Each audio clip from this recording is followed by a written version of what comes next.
तो hello so guys, नमस्कार। फिर से एक नई और खतरनाक वीडियो जो है क्लास 9th के विद्यार्थियों के लिए, जिनका एग्जाम कल होने वाला है, यानी 12 अप्रैल को होने वाला, उसके लिए ये इंपॉर्टेंट क्वेश्चन है। ठीक है, तो आप लोग जरूर से जरूर वीडियो देखिएगा और अच्छे से तैयारी कर लीजिएगा ताकि एक भी क्वेश्चन छूटे ना। ये हम लोग का ऑफिशियल क्वेश्चन है 2022 में जो आया था ना, वही हम लोग देखेंगे किस तरीका से क्वेश्चन पूछा जाता है और कितने नंबर का रहता है। ठीक है, तो ये हम लोग देखेंगे सामाजिक विज्ञान का। ठीक है, टोटल 1.5 घंटा का एग्जाम होगा, 40 नंबर का।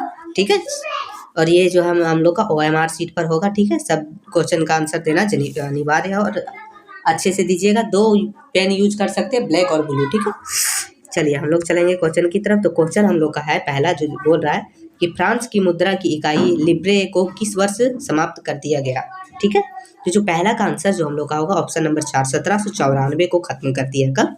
1794। ठीक है, ऑप्शन नंबर 4। चलिए दूसरा चलेंगे हम लोग। दूसरा क्वेश्चन बोल रहा है फ्रांसीसी सरकार करों में वृद्धि के लिए बाध्य क्यों हो गई थी। तो क्यों बाध्य हो गई थी, तो इसमें होगा ऑप्शन नंबर 4, इनमें से सभी। मतलब बढ़ते जा रहे कर्ज को चुकाने के लिए, सेना के रखरखाव के लिए, राज दरबार तथा सरकारी कार्यालयों को चलाने के लिए। ठीक है, तो ऑप्शन नंबर 4 हम लोग का दूसरा हो जाएगा। ठीक है, चलिए चलेंगे क्वेश्चन नंबर 3 की तरफ। तो क्वेश्चन नंबर 3 जो हम लोग का बोल रहा है फ्रांस की पूरी आबादी को लगभग 90% मतलब 90% कौन लोग थे फ्रांस की आबादी में। ठीक है, तो ये हम लोग का तीसरा का जो आंसर है ऑप्शन नंबर ए हो जाएगा, किसान थे। कौन थे? किसान। ठीक है, चलिए क्वेश्चन नंबर 4 चलते हैं, जो बोल रहा है 1748 में the speech of the laws की रचना किसने की थी। ठीक है, तो किसने की थी, तो ये चौथा का जो आंसर है ऑप्शन नंबर 3 हो जाएगा। किसने? मोंटेस्क्यू ने, मोंटेस्क्यू। चलिए अब चलेंगे क्वेश्चन नंबर 5 की तरफ, जो बोल रहा है हम लोग को कि जब 1771 में फ्रांस की नेशनल असेंबली की ने संविधान का प्रारूप पूरा कर लिया, तो इसका मुख्य उद्देश्य क्या था। तो उसका जो मुख्य उद्देश्य था, जो 5वां का आंसर ऑप्शन नंबर ए हो जाएगा, सम्राटों की शक्तियों को सीमित करना था। ठीक है, चलिए अब चलेंगे क्वेश्चन नंबर 6। चलिए क्वेश्चन नंबर 6 जो बोल रहा है हम लोग को कि फ्रांसीसी उपनिवेशों में कौन सी प्रथा का उन्मूलन केवोबिन शासन के क्रांतिकारी सामाजिक सुधारों में से एक था। तो ये जो 6 का जो आंसर होगा ऑप्शन नंबर 2, दास प्रथा। ठीक है, क्या? दास प्रथा। ठीक, चलिए अब चलेंगे क्वेश्चन नंबर 7वां, जो बोल रहा है निम्न में कौन यूरोप में एक राष्ट्र चाहते थे जिनमें सभी धर्म को बराबर सम्मान और जगह मिले। तो कौन चाहते थे, तो 7वां का होगा उदारवादी। ठीक है, ऑप्शन नंबर 1 सही हो जाएगा। चलिए अब चलेंगे अगला क्वेश्चन नंबर 8, जो बोल रहा है निम्न में से किसका विश्वास था कि खुद को पूंजीवादी शोषण से मुक्त करने के लिए मजदूरों को एक अत्यंत भिन्न किस्म का समाज बनाना होगा। ये जो 8वां का आंसर है ऑप्शन नंबर 3 हो जाएगा, कार्ल मार्क्स। किसका? कार्ल मार्क्स का विश्वास था। ठीक है, चलिए देखते हैं 9वां क्वेश्चन, जो बोल रहा है फिनलैंड, ताल्बिया, लिथुआनिया, एस्टोनिया तथा पोलैंड में कुछ हिस्से किस साम्राज्य के अंग थे। तो ये जो 9वां का आंसर है वो ऑप्शन नंबर 4 है, रूसी के। किसके? रूसी। चलिए अब चलेंगे क्वेश्चन नंबर 10वां की तरफ। तो क्वेश्चन नंबर 10वां हम लोग का बोल रहा है कि मार्क्स के विचारों को मानने वाले समाजवादियों ने 1898 में किस पार्टी का गठन किया। तो ये जो होगा 10वां का ऑप्शन नंबर वो हो जाएगा, Russian social democratic works party. ठीक है, चलिए अब चलेंगे हम लोग क्वेश्चन नंबर 11, जो बोल रहा है 1914 में 2 यूरोपीय गठबंधनों के बीच युद्ध छिड़ गया। एक खेमों में जर्मनी, ऑस्ट्रेलिया और तुर्की थे, तो दूसरे खेमों में कौन कौन देश थे। तो जो 11वां का आंसर है हम लोग ऑप्शन नंबर ए, कौन कौन थे, तो फ्रांस, ब्रिटेन व रूस। ठीक है, चलिए आप चलेंगे क्वेश्चन नंबर 12 की तरफ। जो क्वेश्चन नंबर 12 हम लोग का बोल रहा है कि पूर्व देशांतर रेखा जो भारत की मानक योग्यांतर रेखा मानी जाती है, वह भारत के किस राज्य और शहर से होकर गुजरती है। तो वो किस राज्य से होकर गुजरती है, तो 12 का आंसर ऑप्शन नंबर ए हो जाएगा, उत्तर प्रदेश के मिर्जापुर से। ठीक है, उत्तर प्रदेश और शहर है मिर्जापुर। ठीक है, चलिए चलेंगे हम लोग अगला क्वेश्चन नंबर 13 की तरफ, जो बोल रहा है कि पश्चिम में यूरोपीय देशों एवं पूर्वी एशियाई देशों में कौन सा सागर मिलती है। तो जो 13 का हम लोग का आंसर हो जाएगा ऑप्शन नंबर 3 हो जाएगा, हिंद महासागर। क्या मिलती है? हिंद महासागर। तो अब चलते हैं क्वेश्चन नंबर 14 की तरफ। तो देखिए भारत की भूमि की सीमा है उत्तर पश्चिमी में किस देश के साथ जुड़ी है।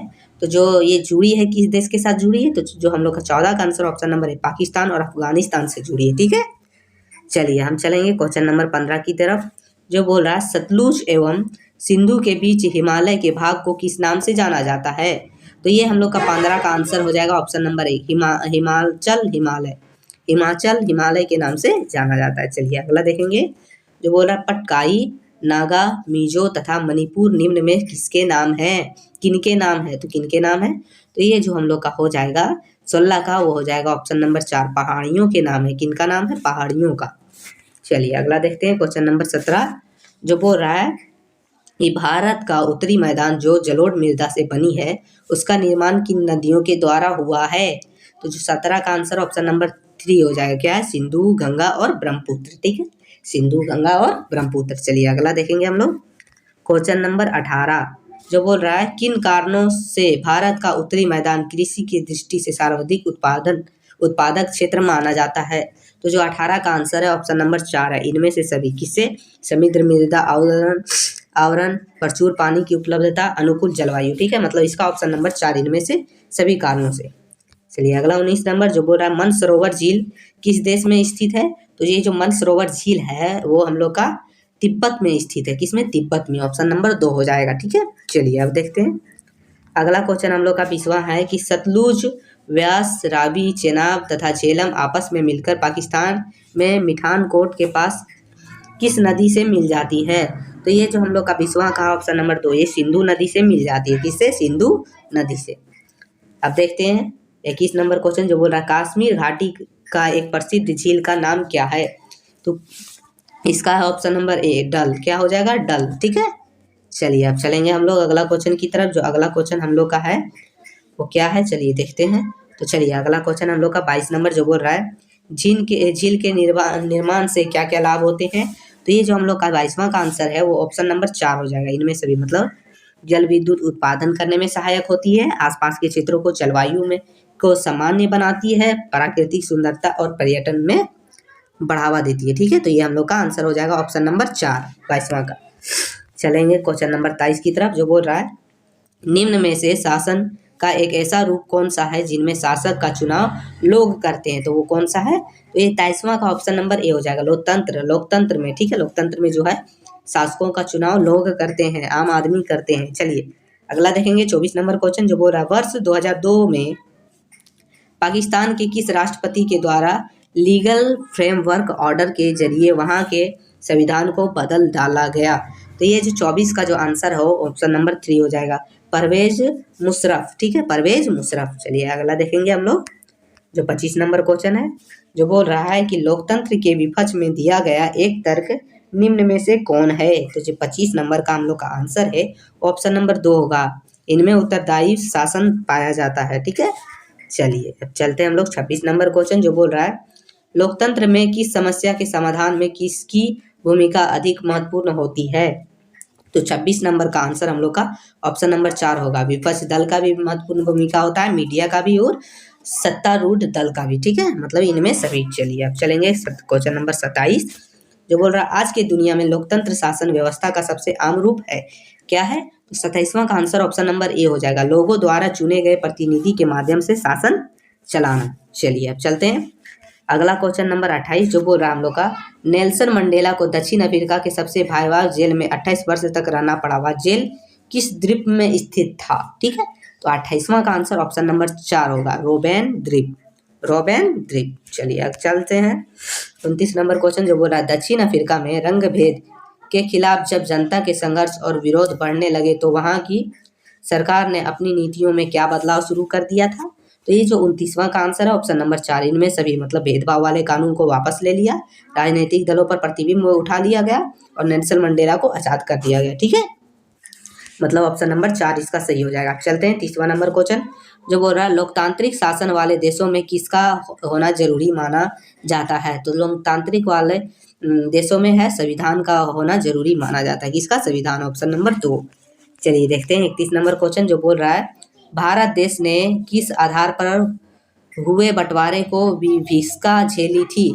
तो किस आधार पर, तो 31 नंबर का आंसर ऑप्शन नंबर धर्म के आधार पर। ठीक है, चलिए अगला देखेंगे हम लोग 32 नंबर क्वेश्चन, जो बोल रहा है संविधान प्रमुख रूप से क्या काम करता है? तो संविधान प्रमुख रूप से क्या करता है? वो इनमें सभी मतलब लोगों के बीच भरोसे एवं असहयोग विकसित करता है, सरकार के अधिकारों को सीमा तय करता है और समाज के गठन के लिए लोगों की आकांक्षाओं को व्यक्त करता है। ठीक है, मतलब इसका ऑप्शन नंबर 4 इसका बिल्कुल सही है। ठीक है, चलिए अब चलते हैं क्वेश्चन नंबर 33 की तरफ, जो बोल रहा है पालमपुर के निकटतम बड़े गांव का नाम क्या है?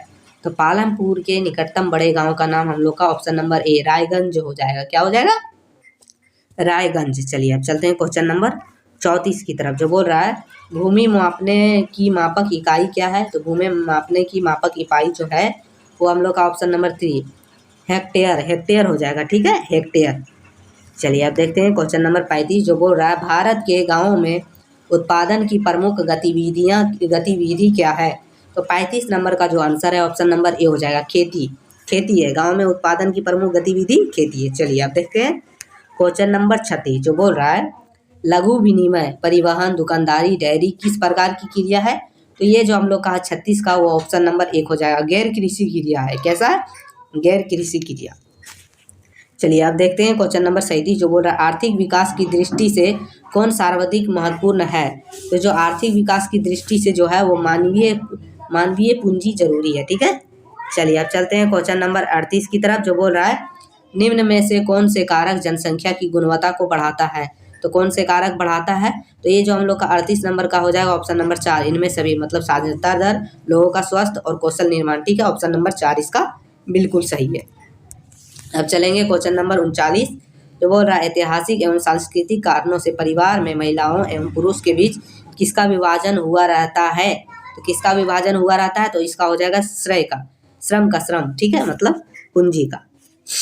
चलिए श्रम का होता है जो मतलब मेहनत का। ठीक है, लेबर का। चलिए अगला है 40 नंबर क्वेश्चन, जो बोल रहा है किस प्रकार की जनसंख्या अर्थव्यवस्था पर बोझ होती है? तो किस प्रकार की जनसंख्या? तो निरक्षर और अस्वस्थ जो जनसंख्या है वो बोझ होती है अर्थव्यवस्था पर। ठीक है, तो चलिए हम लोगों ने 40 क्वेश्चन किया जो बहुत ही इंपॉर्टेंट था और आप लोग जल्दी जल्दी पूरा कर लीजिए ताकि एग्जाम में आने वाले हर एक क्वेश्चन का जवाब आप दे सकते हैं और 40 में से 40 नंबर आपका आ जाए। ठीक है, तो वीडियो थोड़ा सा भी हेल्पफुल लगा हो तो चैनल को सब्सक्राइब कर लीजिएगा और बेल आइकन को ऑन कर दीजिएगा। फिर मिलते हैं आगे की वीडियो में, तब तक के लिए धन्यवाद।